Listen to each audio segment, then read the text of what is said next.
야화고서관을 방문해 주셔서 감사합니다. 구독과 좋아요, 알림 설정 부탁드립니다. 옛날 어느 외진 시골 마을 뒷산에서 처녀의 날카로운 기합 소리가 짧고 굵게 흘러나오고 있었습니다. 아, 그 소리가 얼마나 강렬했는지. 처녀 수련의 손에 쥐어진 칼이 새벽 공기를 가르며 우아한 곡선을 그리며 춤추고 있었지요. 그녀의 몸은 마치 봄바람에 흔들리는 버들가지처럼 유연하게 칼춤을 추고 있었어요. 정말 아름다운 광경이었어요. 그녀는 무예를 익히기 시작한 지 이미 10년이 훌쩍 넘었지요. 그러다 보니 그녀의 검술은 신의 경지에 이르렀지요. 그런데 여인의 몸으로 이런 무예를 익힌다는 것은 그 시대에 아주 위험천만한 일이었습니다. 왜냐고요? 사회가 여자를 그렇게 보지 않았으니까요. 그런데 그때 갑자기 숲 사이로 아이들의 웃음소리가 들려왔습니다.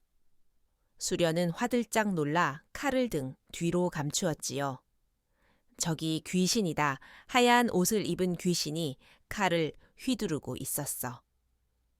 거짓말 마라. 그건 분명 수련 누나일 거야. 수련은 재빨리 칼을 바위 틈에 숨기고 허둥지둥 아이들 앞에 나타났습니다. 일부러 헝클어진 머리카락을 정돈하지 않은 채로 말이지요. 아이고, 이 녀석들 이른 아침부터 산에 올라와 누나를 놀라게 하는구나. 누나는 약초 캐러 왔단다. 거짓말. 분명 누나는 칼을 휘두르고 있었어요. 수련은 장난스러운 눈빛을 지으며 아이의 머리를 쓰다듬었습니다. 아이고, 이 녀석 여자인 내가 무슨 칼을 휘두르겠니? 아침 안개 때문에 그렇게 보였을 게다. 아닌데 내 눈으로 똑똑히 보았는데. 누나는 거짓말쟁이, 아이들은 자기들끼리 무언가 키득거리며 산을 내려갔지요. 수련은 산을 내려와 여종으로 일하는 주인집 마당에서 물동이를 들고 우물가로 향했습니다.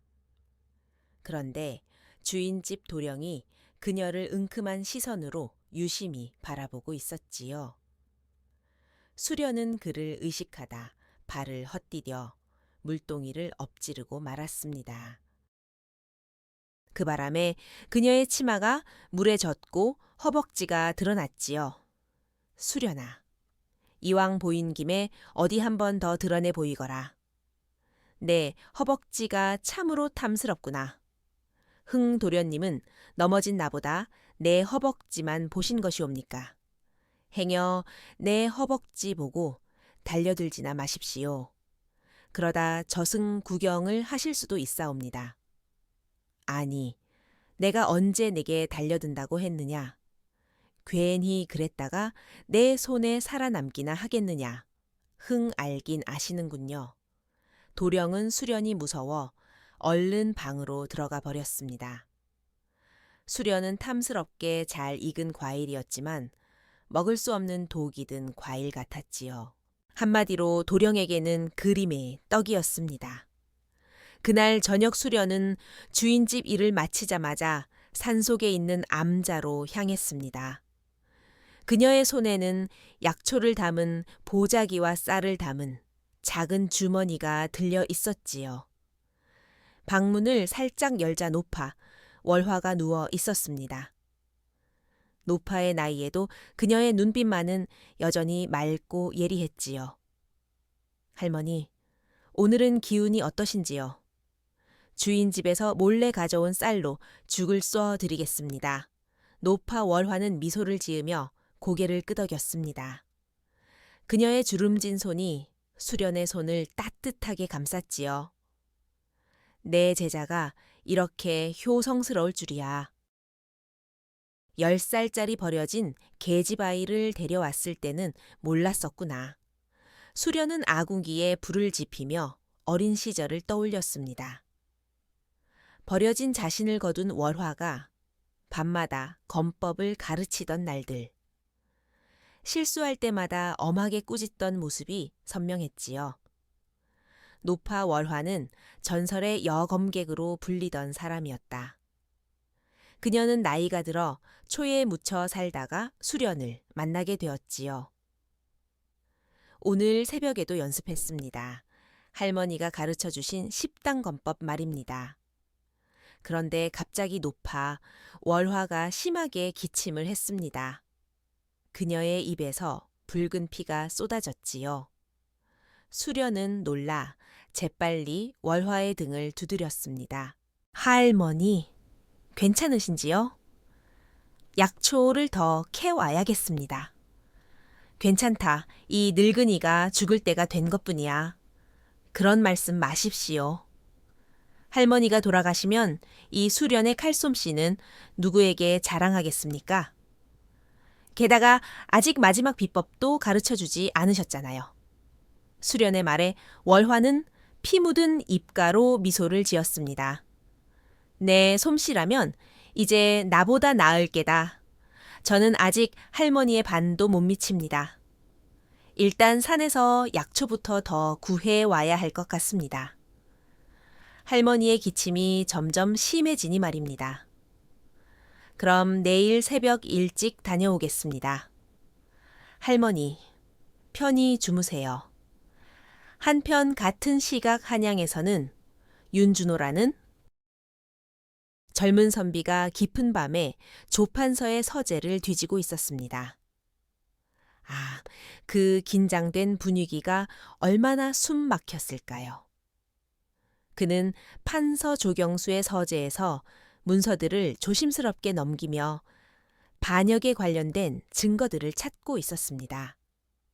그러던 중 윤준호는 북방 문서가 선명한 문서 하나를 발견하고 두 눈이 커졌지요. 이게 바로 그 증거인가. 그리하여 재빨리 품속에 문서를 숨기는 순간 갑자기 밖에서 발자국 소리가 들려왔습니다. 판서 조경수가 대문 밖에서 부하들과 대화를 나누며 다가오고 있었지요. 윤준호는 급히 뒷문으로 향했습니다. 그런데 서두르다 족자에 발이 걸려 병풍과 함께 요란한 소리를 내며 넘어지고 말았지요. 아이고, 윤준호는 간신히 뒷문을 통해 빠져나와 담장을 넘었습니다. 그런데 뒤에서 쫓아오는 자객들의 발소리가 점점 가까워졌지요. 저기 있다 저자를 빨리 잡아라. 윤준호는 아픔을 참으며 숲으로 죽어라 달렸습니다. 왜 나를 쫓는 거지? 포기할 수 없어. 그리고 그는 어딘지도 모르는 숲속을 밤새도록 달렸지요. 동틀 무렵까지 쉬지 않고 달린 그는 숲속 나무에 기대어 헐떡거리고 있었습니다. 그런데 그때 숲속에서 약초 바구니를 든 여인이 나타났지요. 그녀는 풀숲을 헤치며 헐떡거리는 윤준호를 발견하고 놀란 눈으로 바라보았습니다. 선비께서 이런 곳에서 웬 일이시옵니까? 도적을 만나셨나이까?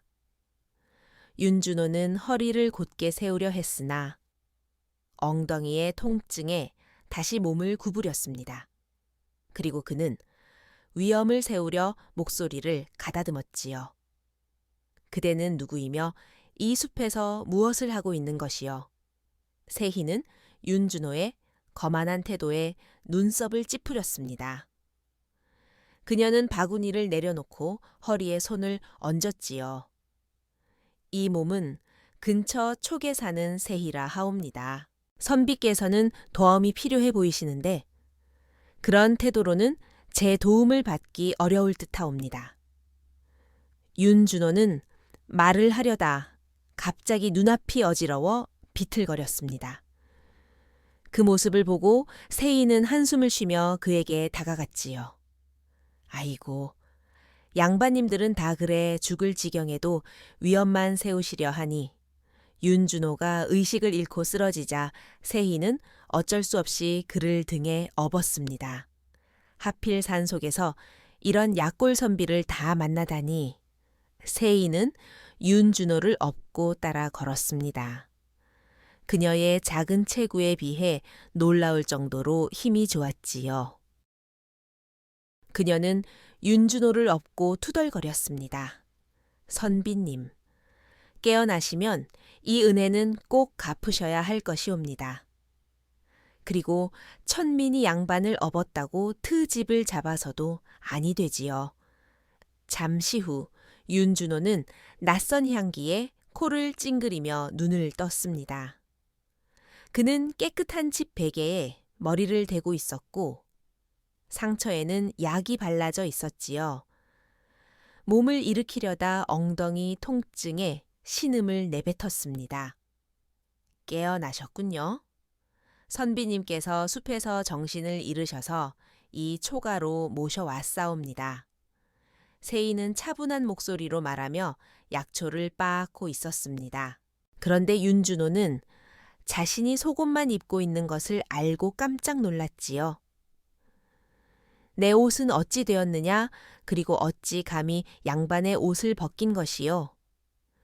윤준호는 위엄을 되찾으려 목소리를 높였으나 갑자기 상처가 아파 얼굴을 찡그렸습니다. 세희는 그의 반응에 한숨을 쉬었지요.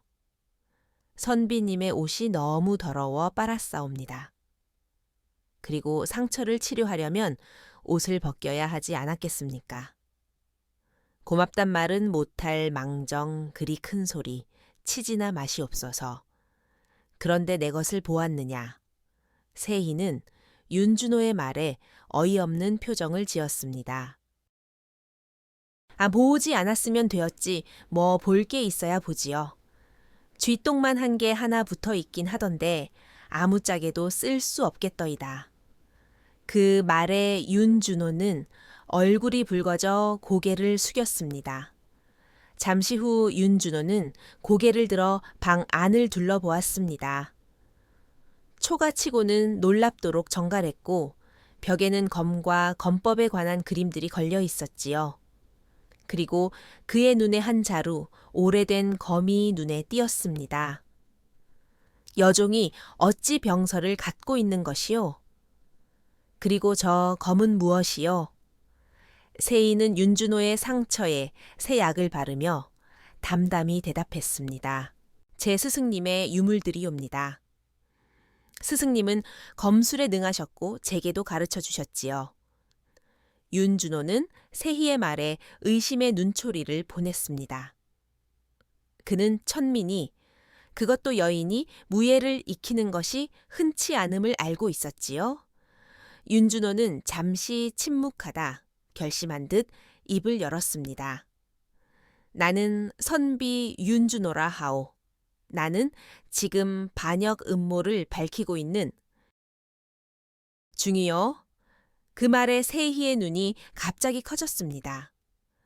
어째 선비께서 천민에게 그런 중요한 일을 말하는 것이요. 그리고 왜 제게 그런 말씀을 하시는 것이옵니까? 내 촉이 그대의 도움이 필요해서 말했어 보아하니? 그대는 비록 여인이지만 무공이 꽤 뛰어난 것 같아. 그 판서 조경수는 반역을 꾀할 뿐 아니라 과거에도 많은 이들을 해쳤어. 윤준호가 조경수의 이름을 언급하자 세희의 표정이 갑자기 굳어졌습니다. 조경수라. 그 이름 스승님께 들었던 적이 있사옵니다. 스승님이 은둔하신 이유와 관련이 있다 하셨지요. 두 사람의 눈이 서로 마주쳤습니다. 그렇다면 우리는 같은 적을 가진 셈이요. 세희, 그 말에 세희는 문득 스승님의 건강이 걱정되었습니다. 스승님, 정말 괜찮으신가요? 기침이 점점 심해지시던데? 네, 잠시만 다녀올 곳이 있습니다. 이곳에서 쉬고 계시지요. 갑자기 혼자 두고 나간다 하니 선비 윤준호는 이유가 궁금한 눈치였습니다. 걱정 마시오 선비. 제 스승님께 다녀올 것입니다. 여종세이는 집을 나와 근처 산속 스승님이 계신 암자를 찾아갔습니다. 최근 들어 스승님의 건강이 무척 악화되었지요. 그래서 약초를 구하러 산에 올랐다가 윤준호를 만난 것이었습니다. 스승님, 집에 도착한 세희는 조심스럽게 문을 열고 안으로 들어섰지요. 방 안에는 여검객 월화가 누워 있었습니다. 한때 전설적인 검객이었던 그녀는 이제 병색이 완연한 모습이었지요. 스승님, 제자 세희가 왔사옵니다. 월화는 힘겹게 눈을 떴습니다. 세희가 왔느냐? 세희는 스승의 손을 잡고 무릎을 꿇었습니다. 스승님, 오늘 숲에서 윤준호라는 선비를 만났사옵니다. 그분은 판서 조경수의 반역 음모를 밝히는 중이라 하였지요. 그 말에 월화의 눈이 갑자기 빛났습니다. 그녀는 몸을 일으키려 했으나 힘이 부족했지요. 윤준호라. 그 아이는 어떻게 생겼더냐? 세희는 스승의 반응에 의아해하며 윤준호의 생김새를 말해 주었습니다. 그러자 스승님의 눈가에 촉촉한 이슬이 맺혔지요. 인연이란 참으로 묘하다 희야. 그 선비를 돕거라. 혹시 그 선비를 아십니까, 스승님? 월화는 깊은 숨을 내쉬었습니다. 희야. 내가 떠나면 그를 도와 조경수에게 복수하거라. 그 자는 나의 원수이자 많은 이에게 불행을 가져온 자다. 윤준호를 도와 그 자의 반역을 밝히거라. 세희는 스승님의 손을 꼭 잡았습니다. 그런데 월화의 숨이 점점 약해지고 있었지요. 그리고 그 아이는 너와 가까운 사람이다. 월화의 마지막 말은 수수께끼 같았습니다. 세희는 혼란스러웠지만 스승의 유언을 가슴에 새겼지요. 그렇게 스승 월화는 숨을 거두었습니다.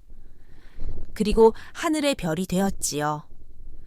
세희는 눈감은 스승님을 부둥켜 안고 눈물을 흘렸습니다. 스승님, 왜 이렇게 갑자기 가세요? 아직 배울 게 많았는데. 그리고 다음날 양지 바른 곳에 스승님의 묘를 만들어 주었지요. 그곳에서도 세희는 한참 동안이나 눈물을 흘렸습니다. 그리고 세희는 윤준호가 있는 자신의 집으로 돌아왔지요. 왜 이렇게 오래 걸리셨어? 무슨 일이 있었던 것이요? 스승님께서 어젯밤 운명하셨사옵니다. 그 말에 윤준호는 놀라는 표정이었습니다. 삼가 고인에게 애도를 표하오. 그런데 이제 어찌할 생각이요? 세희는 깊은 숨을 내쉬었습니다. 그리고 그녀의 눈은 아직도 부어 있었지요.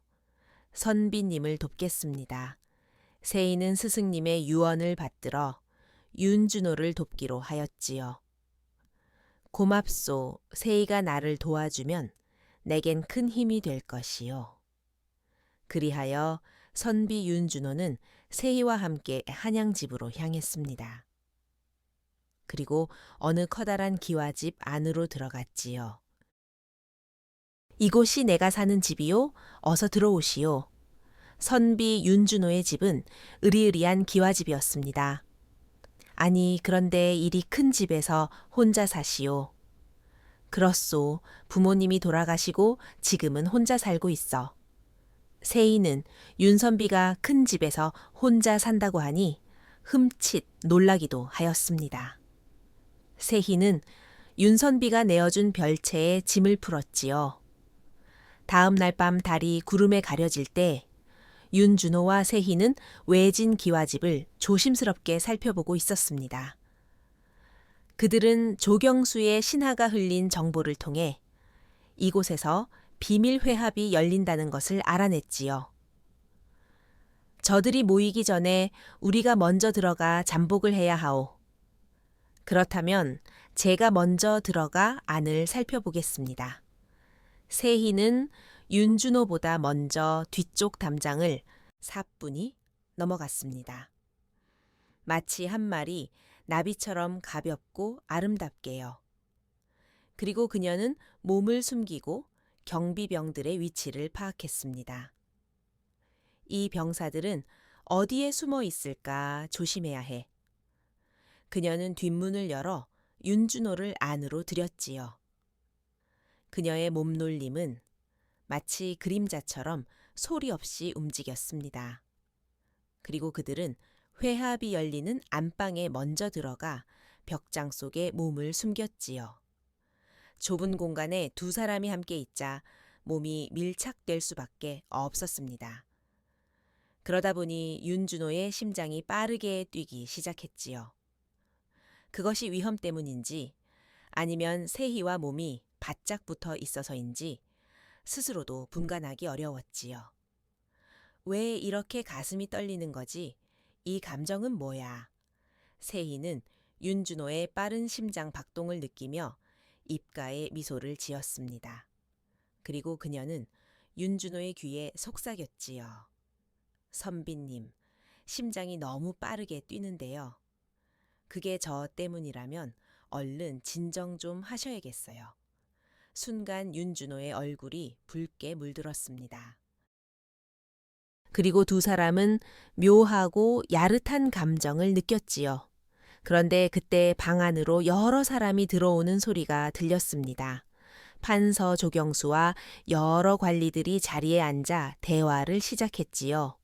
윤준호와 세희는 그들의 대화에 집중했습니다. 이번 달 보름에 거사를 치르겠소.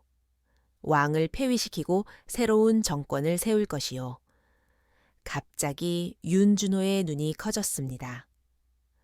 그는 세희와 눈빛을 교환하며 중요한 정보를 확보했음을 확인했지요. 이게 바로 그 증거야. 성공했어. 군사는 준비되었소. 군을 장악하려면 많은 병력이 필요할 텐데 걱정 마시오. 북방의 병력이 거사 당일 한양으로 들어올 것이요. 두 사람은 벽장 속에서 숨소리마저 죽인 채 계속 계획을 듣고 있었습니다. 그렇게 그들은 대화를 모두 마치고 각자 하나 둘 돌아갔지요. 잠복을 마치고 돌아오는 길에 윤준호와 세희는 강변 숲길에 잠시 멈춰 섰습니다. 달이 구름 사이로 모습을 드러내 강물 위에 은빛을 만들었지요. 두 사람은 긴장된 몸을 풀며 잠시 숨을 고르고 있었습니다.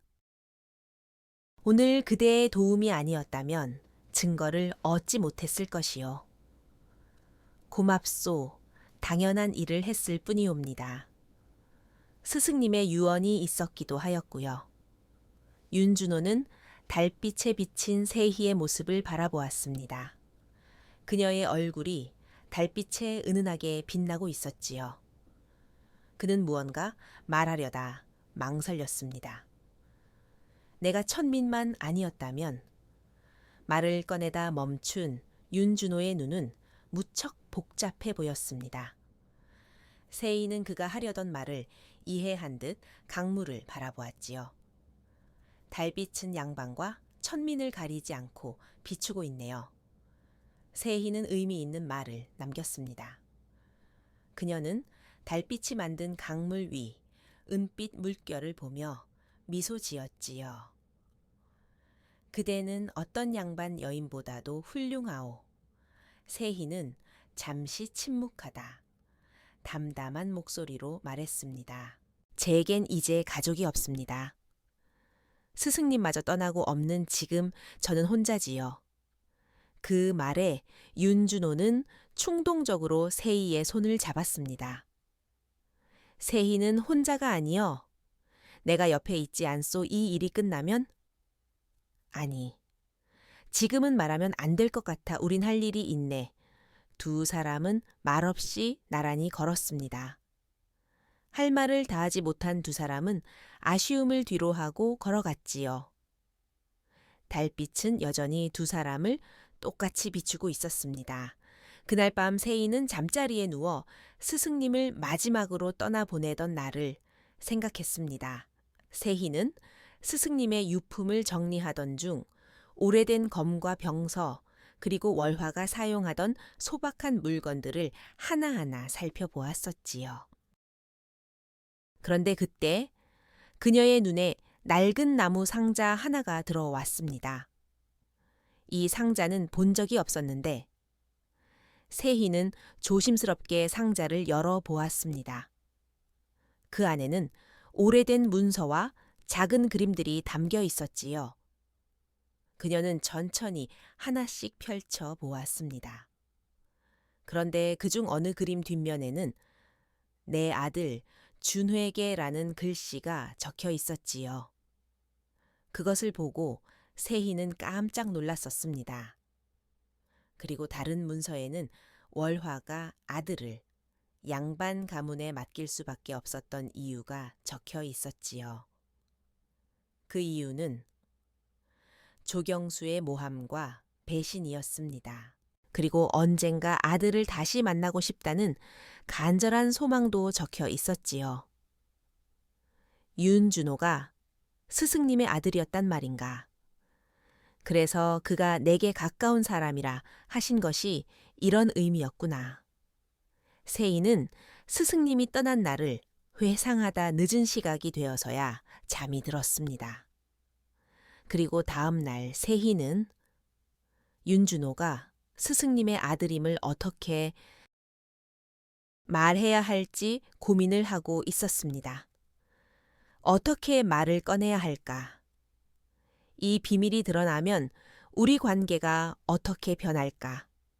그러던 중 실수로 윤준호의 서재에서 책상 위에 있던 상자 하나를 떨어뜨리고 말았지요. 그런데 흩어진 문서들을 정리하던 중 한 장의 그림을 보게 되었습니다. 아니, 그것은 월화가 그린 것과 같은 화풍의 그림이었습니다. 그런데 그림 뒷면에는 어머니께서 남기신 유일한 그림이라는 글씨가 적혀 있었지요. 그는 이미 알고 있었던 것인가? 아니면 세희는 혼란스러운 마음으로 서류들을 원래대로 정리했습니다.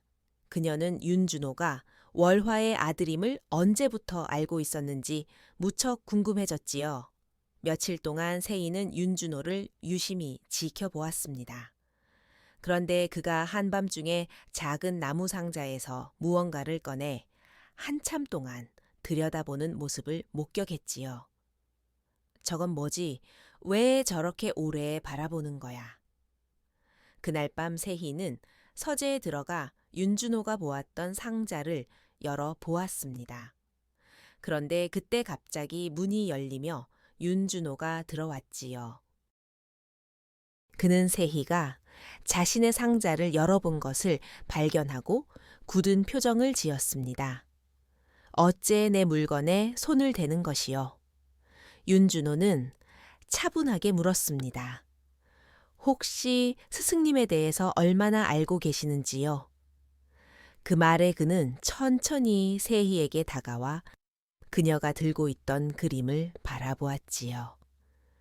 그래서 그대는 무엇을 얼마나 알고 있어?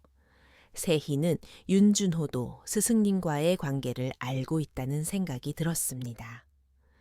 혹시 제 스승님, 월화가 선비님의 친모가 아니신지요? 그 순간 방 안에 무거운 침묵이 흘렀습니다. 그대도 알고 있었구려. 윤준호는 잠시 침묵하다가 힘겹게 말문을 열었습니다. 맞소. 월화는 내 어머니시요. 나도 최근에야 그 사실을 알게 되었어. 그랬군요. 세상은 넓지만 이럴 땐 무척 좁네요. 윤준호는 창가로 걸어가 달빛을 바라보며 말했습니다. 어머니는 나를 보호하기 위해 나를 양반 가문에 맡기고 홀로 떠나야 했어.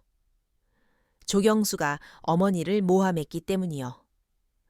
윤준호는 천천히 책상 앞으로 돌아와 작은 나무 상자를 열었습니다.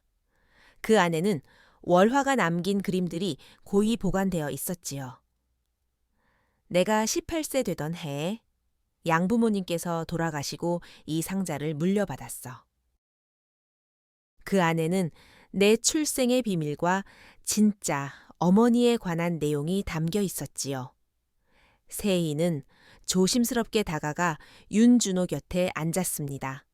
그리고 그녀는 윤준호의 어깨에 손을 올리고 그를 격려해 주었지요.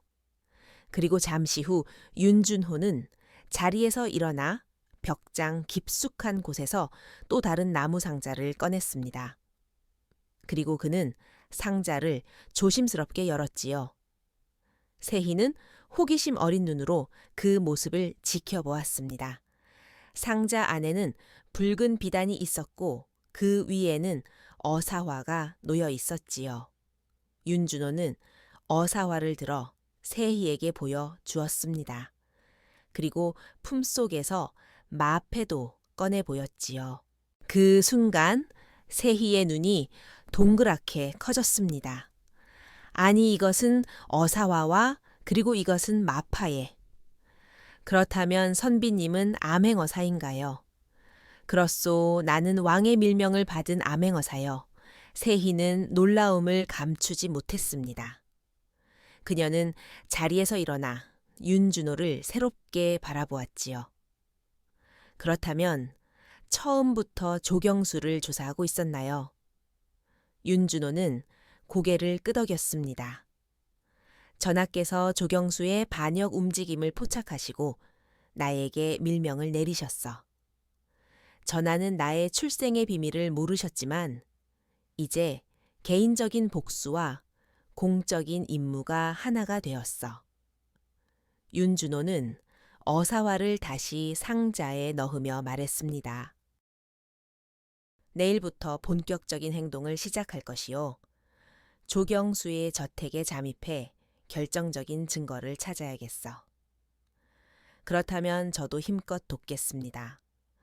두 사람은 서로를 바라보며 굳은 결의를 다졌지요. 그리고 칠흑같이 어두운 밤, 윤준호와 세희는 조경수의 저택 담장을 넘었습니다. 그리고 모두가 잠든 것을 확인 후 조심스럽게 서재로 잠입했지요. 창문 사이로 스며드는 달빛에 의존하여 두 사람은 책상 위 서류들을 살펴보기 시작했습니다. 판세호 종경수가 북방 병력을 매수한 문서를 찾아야 하오. 두 사람은 눈에 불을 켜고 병력을 매수한 문서를 찾기 시작하였습니다. 그런데 그때 갑자기 방 안에 불이 환하게 켜졌습니다. 그리고 동시에 여러 명의 호위병들이 문을 열고 들어섰지요. 그들 뒤로 판서 조경수가 입가에 미소를 지으며 나타났습니다. 월화의 아들과 그의 제자가 나타났군. 어째 스승과 어미를 닮아. 어리석기는 조경수는 여유로운 걸음으로 들어와 윤준호와 세희를 바라보았습니다. 내가 놓은 함정에 빠진 기분이 어떻소 윤선비. 아니 어쩌면 암행어사라고 불러야 할까. 윤준호는 충격에 빠졌습니다. 그의 정체가 어떻게 드러났는지 무척 의아했지요. 내가 암행어사인 것을 어찌 알았소. 왕실 내에도 내 귀는 항상 열려 있어. 하하. 조경수의 호위병들이 윤준호와 세희를 단단히 결박했습니다. 윤준호는 분노에 떨었지만 꼼짝없이 잡힌 상태였지요. 조경수, 내 죄악은 반드시 세상에 드러날 것이다. 판서 조경수는 비웃으며 윤준호에게 다가갔습니다. 내 어미와 똑같은 눈이구나. 그 오만한 눈빛이 얼마나 미웠는지 모르지. 이제 그 아들마저 내 손에 죽게 되다니. 운명이란 참 재밌지 않은가. 세희는 함부로 나설 수가 없었습니다. 자칫 윤준호의 목숨이 위태로울 수 있었기 때문이었지요. 지금 움직이면 어떻게 될까 모든 게 끝날 수 있어. 판서님, 저희를 죽이기보단 차라리 도둑으로 몰아넘기는 게 어떨까요? 조경수는 세희의 제안에 잠시 생각에 잠겼습니다. 그는 턱을 쓰다듬으며 고개를 끄덕였지요. 암행어사가 도둑으로 몰려 처형된다면 더욱 재미있는 일이 되겠군. 윤준호는 세희의 의도를 알아차리고 시간을 벌기 위해 조경수와 대화를 이어갔습니다. 그대의 반역은 결국 실패할 것이요. 그러니 지금이라도 멈추는 게 좋을 것이요. 이미 두 사람이 포박되어 있다 보니 조경수와 호위병들이 잠시 방심하는 듯 보였습니다. 그 사이 세희는 묶인 밧줄에서 손을 뺐지요. 그리고 눈 깜짝할 사이에 주변에 있는 호위병 2명을 쓰러뜨리고 검을 빼앗았습니다. 그녀의 움직임은 너무나 빨라 아무도 반응할 틈이 없었지요. 세희는 재빨리 윤준호의 묶인 손을 검으로 끊고 윤준호에게도 검을 쥐어 주었습니다. 그리고 달려드는 호위병들을 하나씩 쓰러뜨리기 시작하였지요. 당장 전현을 잡아라. 마당에 대기하던 호위병들이 일제히 그들에게 달려들었습니다. 그러나 세희는 월화에게 배운 특별한 검법을 펼치기 시작했지요. 그녀는 빠르게 몸을 움직이며 마치 여러 명이 동시에 공격하는 것처럼 환영을 만들어냈습니다. 그 바람에 호위병들은 혼란에 빠져 우왕좌왕하였지요. 윤준호는 그 틈을 이용해 호위병들을 쓰러뜨렸습니다. 아니 저것은 월화도 완성하지 못한 검법이 아니냐 세희? 놀랐구나. 세희는 순식간에 호위병들을 쓰러뜨려 나갔습니다. 그러다 보니 서 있는 호위병들보다 쓰러져 있는 호위병들이 많아졌지요. 윤선비님. 선비님의 검술 실력은 어느 정도신지요? 지금이 보여줄 때인 것 같습니다. 윤준호도 보통 실력은 아니었습니다. 당대 최고의 여검객 아들답게 본능적으로 잘 싸우고 있었지요. 세희는 윤준호를 보살피며 결국 남아있는 호위병을 모두 쓰러뜨렸습니다. 그러나 이미 조경수는 집을 빠져나가고 없었지요. 두 사람은 조경수의 서재 속에 있던 반역 문서를 재빨리 품에 넣었습니다. 그리고 조경수의 집을 빠져나왔지요. 윤준호와 세희는 조경수의 반역 증거를 들고 궁궐로 향했습니다. 윤준호는 어사마패를 내보이며 군구로 들어가 임금에게 직접 진상을 고하였지요. 임금은 반역의 모든 증거를 확인하시고 크게 노하시며 조경수와 그 일당을 모두 포박하라 명하셨습니다. 내금위 대장, 당장 들라. 잠시 후 내금위 대장이 재빨리 달려왔습니다. 찾으셨습니까, 주상전하? 지금 당장 금군과 병조의 모든 병력을 동원하여 판서 조경수와 그 일당을 모두 잡아들이라. 명을 받들게 하옵니다. 주상전하, 내금위 대장이 출동하고 3일도 안 되어 반역을 꾸민 일당이 모두 체포되었습니다. 그런데 조경수는 한양을 빠져나가려다 병조의 병력과 대치 중에 현장에서 죽음을 맞이했지요. 그렇게 반역이 진압되자 임금은 윤준호와 세희를 불렀습니다. 윤준호, 자네의 공이 크다. 자네 덕분에 이 조정과 왕실을 지킬 수 있었느니라. 황공하옵나이다. 주상전하, 조경수의 반역을 밝혀낸 가장 큰 공로는 바로 이 여인 세희의 덕분이었사옵니다. 오, 그래. 세희가 월화의 제자였다지. 그대는 출신이 천하나. 그 마음과 의지는 누구보다 고결하도다. 이 나라 조정과 왕실을 지켜낸 공로를 치하하여 이제부터 그대는 양반의 반열에 들 것을 명하노라. 임금은 세희의 공로를 높이 평가하며 그의 신분을 양반으로 올려주었습니다. 그리고 많은 재물도 하사하였지요. 그리고 윤준호에게는 공로를 크게 치하하여 이조판서에 임명하였습니다. 그는 조정 대신들 중에 가장 나이 어린 중신이 되었지요. 이 모든 게 현실인가 이렇게 높은 자리에 오르다니. 봄 기운이 완연한 아침. 윤준호와 세희는 월화의 영정이 있는 암자를 찾았습니다. 두 사람은 월화의 영전 앞에 무릎을 꿇고 정중히 제를 올렸지요. 윤준호의 눈에는 슬픔의 눈물이 흘렀습니다. 그는 태어나 한 번도 친모의 얼굴을 보지 못했었지요. 어머니, 불초 자식이 이제야 찾아왔습니다. 조경수는 이미 처형되었고 어머님의 명예도 회복되었습니다. 윤준호는 잠시 말을 멈추고 눈물을 닦았습니다. 그의 옆에서 세희가 그의 손을 꼭 잡아주었지요. 윤준호는 영전 앞에 놓인 월화의 초상화를 바라보았습니다. 그림 속 월화의 미소가 그를 축복하는 것 같았지요.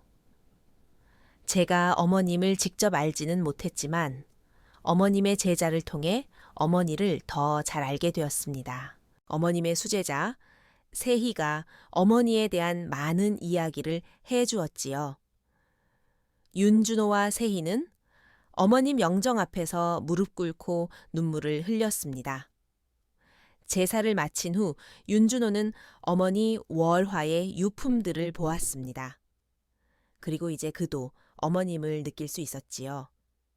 두 사람은 월화의 유품을 마당에서 불에 태웠습니다. 그렇게 한 사람은 어머님을, 한 사람은 스승님을 보내드렸지요. 암자를 떠나 집으로 돌아오는 길에서 윤준호가 세희에게 말했습니다.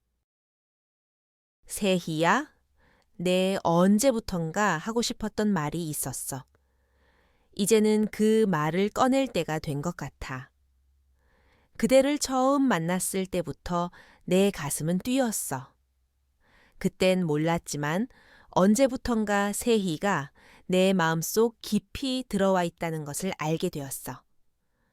그동안 몇 번이나 고백하고 싶었지만 참아야만 했었지요.